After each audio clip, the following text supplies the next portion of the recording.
قتل حسین اصل میں مرگ یزید ہے. اسلام زندہ ہوتا ہے ہر کربلا کے بعد. اسلام زندہ ہوتا ہے ہر کربلا. جب بھی کبھی کسی کی قربانی ہوتی ہے تو وہ رائے گاہ نہیں جاتی, وہ برباد نہیں جاتی. اللہ تبارک و تعالیٰ کی ہزاروں لاکھوں حکمتیں پوشیدہ ہوتی ہیں. دنیا کو تو صرف اتنا نظر آتا ہے کہ امام حسین اور ان کے بچے میدان کربلا میں کاٹے گئے, مارے گئے, قتل کر دیے گئے, لیکن اس کے پیچھے کی حکمتیں یہ رب العالمین جانتا ہے. اور آج تک قوم اس کو سمجھ رہی ہے کہ اسلام میں جو آج ہریالی باقی ہے اس میں خون حسین کا کردار ہے. اور ہمارے ائمہ کرام بزرگان دین نے اس کو اپنے خون سے, اپنی محنتوں سے سینچا ہے. لہٰذا میرے عزیزو, آپ سب کو بھی کبھی یہ نروس ہونے کی ضرورت نہیں. میں گرفتار ہوا بھی اور واپس اسی جگہ پہنچا جہاں سے ہم آپ کو خطاب کیا کرتے تھے. ہزار لوگ یہ سوچتے تھے کہ ممبر پر آپ دوبارہ نہیں کھڑے ہو سکتے. ہم نے ان سے یہی کہا تھا, میرا رب تبارک و تعالیٰ چاہے تو تمہاری گردن پہ بھی کھڑا کر دے گا. ممبر پر ہی نہیں, جہاں وہ رب تعالیٰ چاہے کھڑا کر دے. اور جب تک اس پروردگار عالم کو منظور نہ ہو, وہ اللہ تبارک و تعالیٰ ہمیں کنارے رکھتا ہے. یہ صحابہ اکرام, اولیاء کاملین سب کی تاریخ میں رہا ہے. آج بڑی خوشی ہے اس بات کی کہ ہم اسی مسجد میں واپس آپ کے ساتھ جمعہ ادا کر رہے ہیں. اس مسجد کی روحانیت اور اس کی نورانیت ہمیں واپس یہاں کھینچ لاتی ہے. کئی مہینوں کے سفر بھی ہوتے ہیں لیکن واپس اس مسجد میں آ جاتے ہیں. نہ جانے یہاں کے لوگوں کی دعائیں یا یہاں کا کیا تعلق ہے.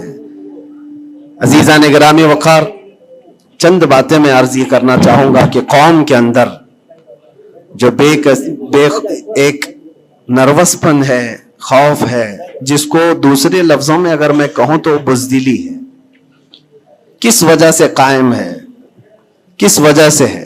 یہ ڈر اور خوف کا ماحول صرف اسی لیے ہے کہ ہر بندہ کمفرٹ زون میں جینا چاہتا ہے, آرام اور عیش کی زندگی میں جینا چاہتا ہے. ہر ایک نے اپنے اوپر دنیا اتنی لاد لی ہے, اپنے اوپر دنیا کو اتنا سوار کر لیا ہے کہ اس سے نکلنا اس کے لیے مشکل ہو جاتا ہے. اور اسی وجہ سے اللہ کے نبی صلی اللہ تعالی علیہ وسلم ارشاد فرماتے اپنے صحابہ کو بھی کہ جب تمہارے اندر بیل کی پونچھ پکڑ کر کے کھیتی باڑی کرنے کی عادت آ گئی اور تم گھوڑے کی پیٹھ چھوڑ چکے ہو تو سمجھ جانا کہ دوسری قومیں تم پر حکومت کرنے لگ جائیں گی. آج بیل کی پونچھ پکڑ کر کھیتی باڑی کرنے کا مطلب صرف یہ نہیں ہے کہ کسان بن جائے. سب کا حال یہ ہے کہ ہمیں دنیا جمع کرنا ہے, دنیا جمع کرنا ہے.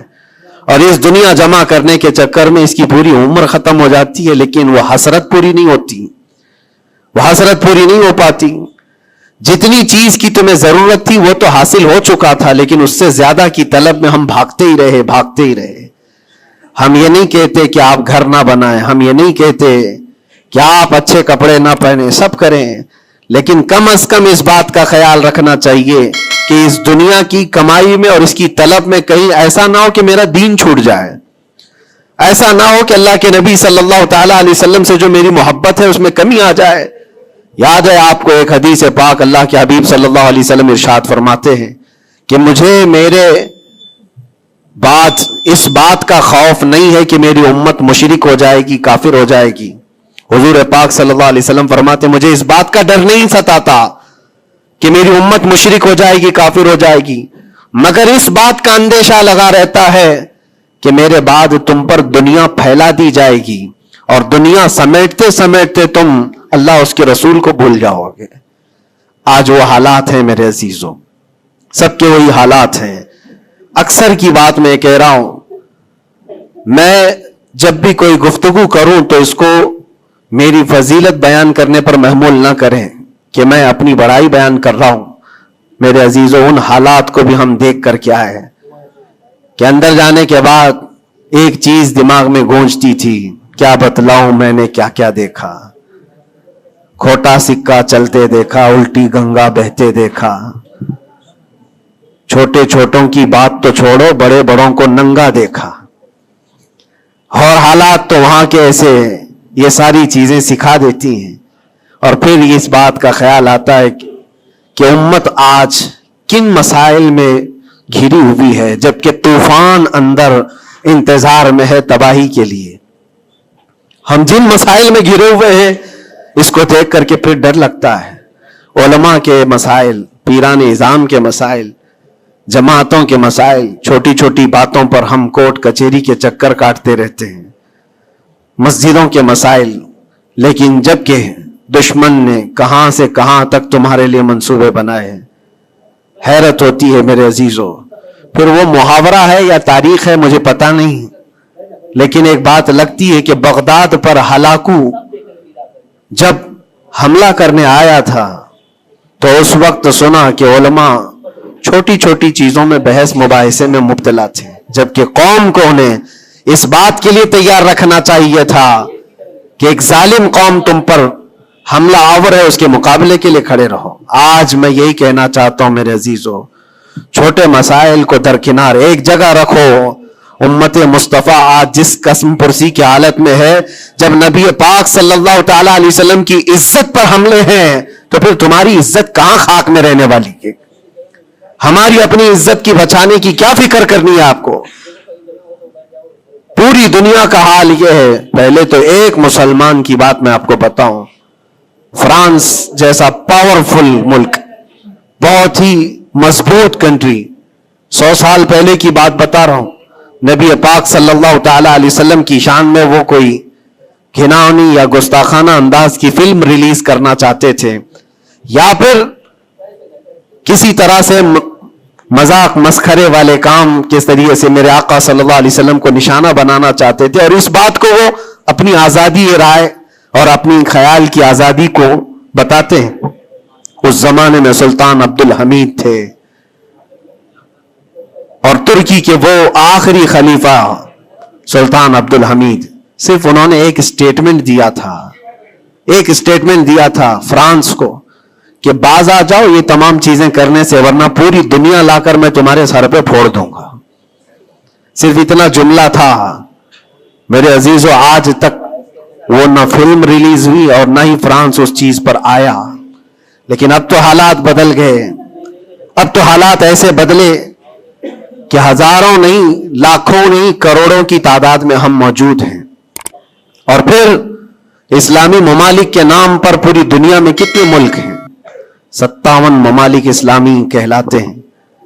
لیکن کس کو فکر ہے میرے مصطفیٰ کریم صلی اللہ تعالی علیہ وسلم کی عزت پر جب حملے ہوتے ہیں؟ اور یہ تمام حالات جب اپنا درد کا میں اظہار کرتا ہوں تو پھر لوگوں کو یہ لگتا ہے کہ یہ بھڑکاتے ہیں، اکساتے ہیں.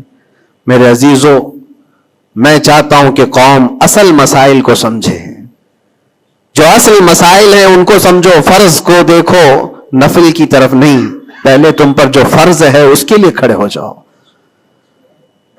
آج قوم کی بکھراؤ کو بھی دیکھتا ہوں تو ایک حدیث پاک میں آپ کے سامنے رکھتا ہوں. اللہ کے نبی صلی اللہ علیہ وسلم سے پوچھا گیا دین کیا ہے؟ میرے آقا صلی اللہ علیہ وسلم فرماتے ہیں الدین النصیحہ. دین خیر خواہی کرنے کا نام ہے، ہر ایک کے ساتھ اچھا برتاؤ. پھر پوچھا قلنا لمن یا رسول اللہ صلی اللہ علیہ وسلم، اے اللہ کے رسول کس کے لیے خیر خواہی کرنے کا نام دین ہے؟ اللہ کے رسول صلی اللہ علیہ وسلم فرماتے ہیں للہ ولکتابہ ولرسولہ وللائمۃ المسلمین وعامتہم. اللہ کے لیے، اس کی کتاب کے لیے، اس کے رسولوں کے لیے، اور مسلمانوں کے جو امام ہیں یا ان کے حاکم ہیں، ان کے لیڈر ہیں، ان کے لیے، اور تمام مسلمانوں کے لیے اچھائی کا ارادہ کرنا، بھلائی کا ارادہ کرنا، اسی کا نام دین ہے. دین کو اللہ کے نبی صلی اللہ تعالی علیہ وسلم نے ان تمام چیزوں کے ساتھ لگا کر کے آپ کو بیان فرمایا. اور آج میں اس میں سے ایک ٹکڑا ہی اگر بیان کروں کہ الدین النصیحہ لائمۃ المسلمین وعامتہم، مسلمانوں کے امام، مسلمانوں کے جو لیڈر ہیں ان کے لیے اور عام مسلمانوں کے لیے خیر خواہی کرنے کا نام دین ہے.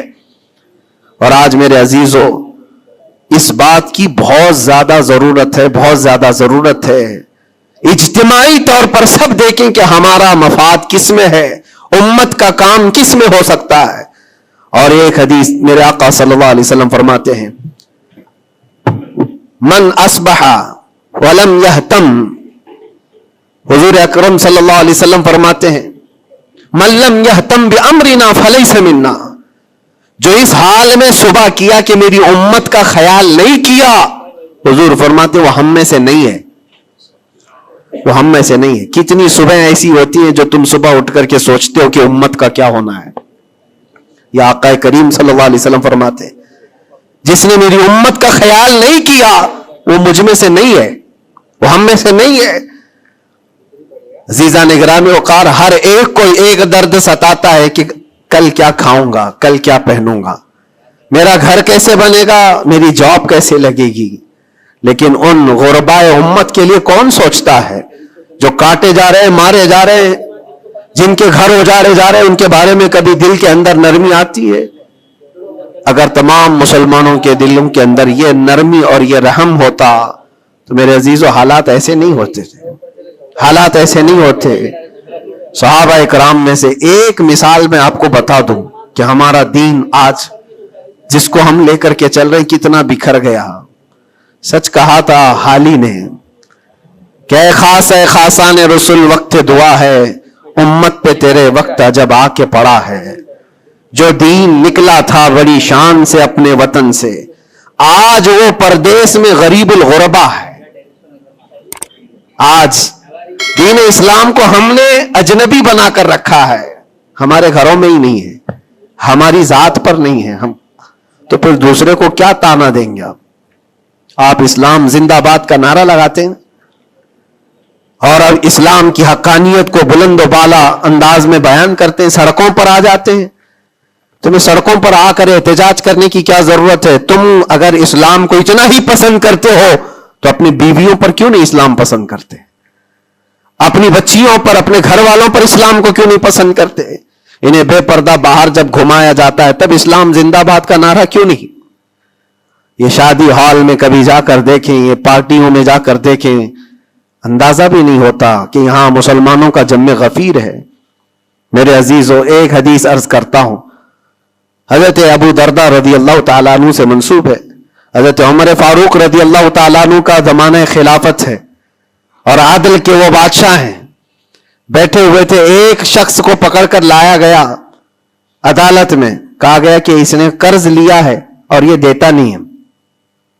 تو جو قرض خواہ تھے وہ بھی صحابی تھے، انہوں نے کہا کہ یہ اجنبی آدمی مدینے کا تو ہے نہیں، لیکن میں نے اس کو پیسے دیے تھے، یہ واپس نہیں لوٹاتا اور آئیں کائیں کرتا رہتا ہے، بہانے بناتا ہے۔ حضرت عمر فاروق رضی اللہ تعالیٰ عنہ نے اس اجنبی شخص سے کہا، اب تم کیا کہنا چاہتے ہو؟ تمہیں قید میں ڈال دیا جائے گا، تم اس کے پیسے ادا کرنا چاہتے ہو یا نہیں؟ اس نے کہا مجھے 2 دن کی مہلت چاہیے، میں جاؤں گا اور لا کر کے واپس اس کی رقم ادا کر دوں گا جو مجھ سے تقاضا کر رہے۔ حضرت عمر نے کہا کہ تو جائے گا یہاں سے چھوڑ کر اور واپس آئے گا نہیں آئے گا اس کا کیا بھروسہ؟ کوئی ہے تیری جو ضمانت لے گا؟ یہاں پر کورٹ بھی جب ہمیں بیل لیتی ہے تو ایک ضامن کھڑا کرتی ہے کہ اس کی ضمانت کون لیتا ہے، تو یہ تو پرانا دستور ہے۔ آپ نے پوچھا کوئی ہے تیری ضمانت لے گا؟ اگر تو نہیں آئے گا تو ہم اس کو پکڑیں گے۔ اس نے مجمع میں دیکھا کوئی اس کی پہچان والا تو ہے نہیں، تھا تو یہ مسلمان لیکن اس کے گہرے تعلقات کسی سے ہے نہیں۔ نظر ڈالا، اس نے کہا میں کسی کو پہچانتا نہیں اس میں سے، اور کون میری ضمانت لے گا؟ صحابہ اکرام بیٹھے ہوئے تھے، سب تو جانتے ہیں کہ ایک اجنبی ہے اور بھاگ گیا تو آئے گا نہیں، لیکن اس کے باوجود ایک صحابی ہیں حضرت ابو دردہ، کھڑے ہوتے ہیں، کہتے ہیں امیر المومنین میں اس کی ضمانت لیتا ہوں، میں اس کی ضمانت دیتا ہوں۔ کہا تم جانتے ہو اس کو؟ کہا جانتا تو نہیں، اتنا ہے کہ یہ مسلمان ہے، اتنا ہے کہ میرے آقا صلی اللہ تعالی علیہ وسلم کا غلام ہے۔ کہا کہ اگر یہ واپس 2 دن کے اندر نہیں آیا تو ابو دردہ نے کہا امیر المومنین آپ مجھے گرفتار کر سکتے ہیں، میں اس کی جگہ پر قید میں چلا جاؤں گا۔ تو آپ نے لکھوا دیا اور اس شخص کو چھوڑ دیا. جاؤ 2 دن کا تمہارے پاس ٹائم ہے, لوٹ آ جاؤ. وہ چلا گیا. لوگوں میں تو یہی مشہور تھا, ایک بار جو چھوٹ گیا وہ عدالت سے واپس کہاں آتا ہے, کب وہ کسی کے شکنجے میں آئے گا. 2 دن کا وقت گزر گیا اور شام ہو گئی, وہ آیا نہیں. مغرب کا وقت تھا, اس سے پہلے امیر المومنین نے کہلا بھیجا کہ ابو درداء سے کہو کہ اپنی گرفتاری دے دے. جس کی وہ ضمانت لیا تھا وہ آیا نہیں ہے. عدالت پھر سے لگی. قرض خواہ جنہوں نے قرض دیا تھا وہ بھی تھے, اور حضرت ابو درداء کو لایا گیا. کہا کہ میں تیار ہوں. وہ نہیں آیا, لیکن ابھی عدالت ختم ہونے سے پہلے دیکھا کہ وہ شخص واپس لوٹ آیا, مال بھی لے کر کے آیا, اور کہا کہ امیر المومنین مجھے تاخیر ہو گئی, میں معافی چاہتا ہوں, راستہ ایسا تھا ویسا تھا, لیکن میں لوٹ آیا اور جس کی یہ امانت ہے وہ واپس کرتا ہوں. حضرت عمر فاروق رضی اللہ تعالیٰ عنہ نے فرمایا ٹھیک ہے, جس کا قرض ہے, جس کے تم نے لیے تھے اس کو لوٹا دو. اس نے جب وہ قرض خواہ جو صحابی تھے ان کو لوٹانے کی بات کی کہ آپ کی امانت آپ لے لیں, تو کھڑے ہوئے اور کہا کہ میں معاف کر دیتا ہوں, جو تو نے لیا تھا اس کو میں نے معاف کر دیا, جاؤ. تو حضرت عمر فاروق رضی اللہ تعالیٰ عنہ فرماتے ہیں کہ پھر یہ مجلس دیکھی تو اس اجنبی شخص سے پوچھا تو چاہتا تو بھاگ جاتا, تو چھوڑ کر چلا جاتا, واپس نہیں آتا تو کون پکڑ کر لاتا, تو کس علاقے کا ہے یا کہاں جاتا, واپس کیوں آیا. جانتے ہو اس نے کیا جواب دیا, امیر المومنین آپ سچ کہہ رہے ہیں, میں ایسی جگہ چلا جاتا جہاں سے لوگ مجھے پکڑ کر نہ لاتے, تھوڑی سی رقم ضرور تھی, میں بچا کر کے چلا جاتا, لیکن دل میں یہ خیال آیا کل کو دنیا یہ کہے گی رسول اللہ کے غلام دھوکے باز ہوتے ہیں. کہیں اللہ کے نبی صلی اللہ تعالی علیہ وسلم کے اوپر کوئی انگلی نہ اٹھائے کہ حضور کا غلام ایک مسلمان دھوکہ دیتا ہے. اس لیے میں واپس لوٹ آیا, میرے لیے دنیا حقیر ہے, میرے مصطفیٰ کی نسبت بہت بلند ہے. امیر المومنین نے ابو درداء سے پوچھا کہ اے ابو درداء, تم ایک اجنبی شخص کی ضمانت لینے کو تیار ہو گئے, تمہارے اندر کیا جذبہ آ گیا ایسا. ابو درداء نے کہا امیر المومنین میں نے دیکھا یہاں پر حالات ایسے کہ اس کو پہچاننے والا کوئی نہیں, اور اگر ہم میں سے کوئی بھی نہیں اٹھتا تو یہ شخص اور اس کے بعد آنے والی قوم یہ کہتی حضور پاک صلی اللہ علیہ وسلم کے غلاموں میں مدد کرنے کا جذبہ ختم ہو گیا ہے, نبی پاک صلی اللہ تعالی علیہ وسلم کے غلاموں میں مدد کرنے کا جذبہ چلا گیا. کوئی اگر یہ تانا مارتا, اسی لیے میں کھڑا ہو گیا. زیادہ سے زیادہ کیا ہوتا کہ میں قید میں چلا جاتا, لیکن میرے نبی کی ذات پر کوئی انگلی تو نہیں اٹھا سکتا.